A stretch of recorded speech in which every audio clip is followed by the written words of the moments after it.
people hear the word colorism, they think of some racist white person degrading a black man or woman. They think of white supremacy. They never think of biracial people and the inherent identity crisis that comes with being biracial. Nor would they fathom the racial hate and colorism that biracial men and women face comes from black people. It seems black Americans suffer the same complex that Jewish people in Israel do. They come from a history of oppression and abuse, only to turn around and inflict the same pain and oppression on another group of people. Myself, being half black, I can understand the oppression that monoracial black people face. My father was a very dark-skinned man from Mississippi. My mother is a very pale Arab woman from Egypt. Through my father, I'm a direct descendant of the transatlantic slave trade. On my father's side, I am 4 to 5 generations away from being born a slave.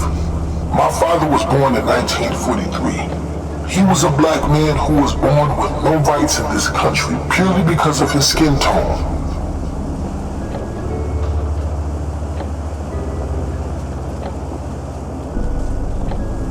He was considered 3/5 of a human.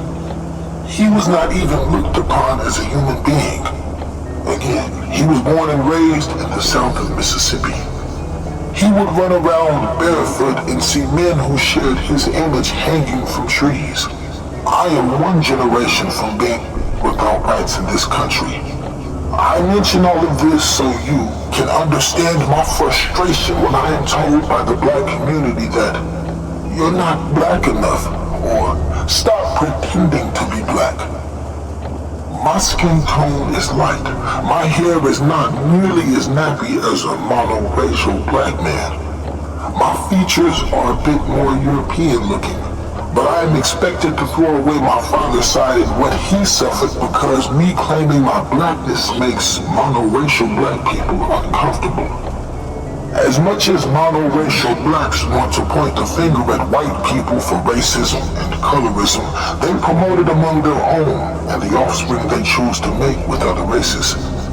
One would never think that a half-black person would be physically assaulted by black people purely on the basis of their skin tone.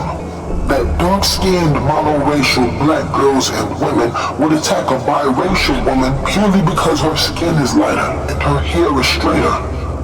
The biracial girl is seen as beautiful because of those things while the dark-skinned black people are not.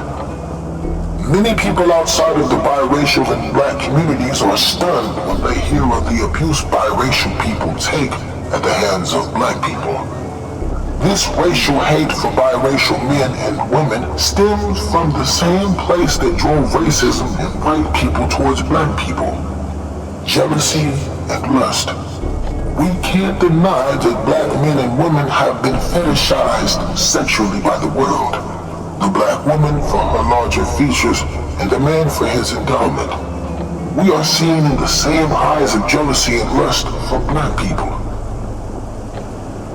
As a biracial man, black women have always fetishized me. They love my skin tone and my hair. I could walk into any black community and have the pick of any woman there. Black men know this and hated my guts for it.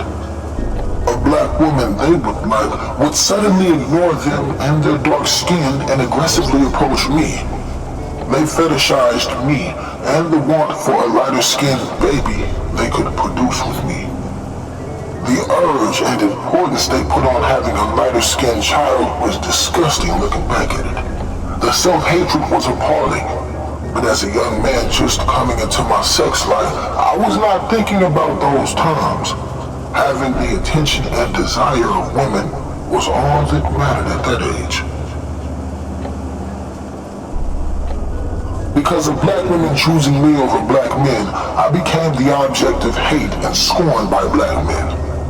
I can't count how many times I was jumped and beaten because I was biracial and that was what black women preferred.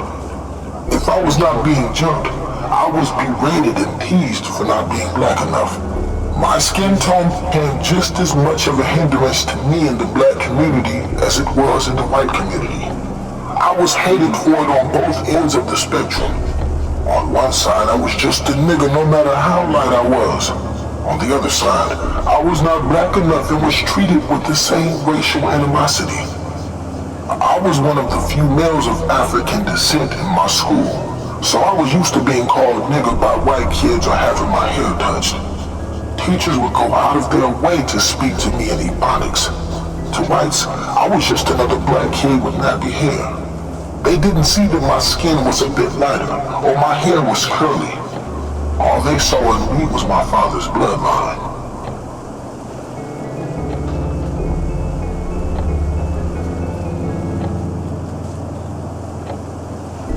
It was hard trying to go and talk to the black kids about this.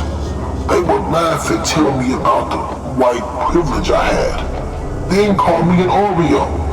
Then when I would try to talk to white people about black people hating me for my skin tone, they would look at me with some dumbstruck look on their faces and avoid that conversation. I found myself alone and isolated a lot. I would gravitate to other biracial or mixed race kids who shared the same feelings of being an outcast, the same struggle of not fitting in. As a biracial man, I feel that the hate I got was light compared to the women. The dynamic was the opposite here. Biracial and mixed race women were fetishized by black men and hated by black women.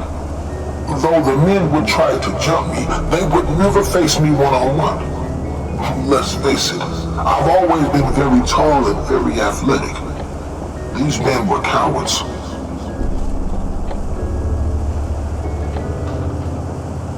Black women would assault biracial women and hold them down so they could cut their hair. How jealous and hateful do you have to be to go to those lengths? Can you imagine the self-hate one would have to be so infuriated by a half-black woman's straighter hair that you would physically assault her and cut it off of her head? Furthermore, can you imagine the trauma that was caused to that biracial woman? For her to know that she was hated so much by a black woman because of her hair and racial mix that they would attack her.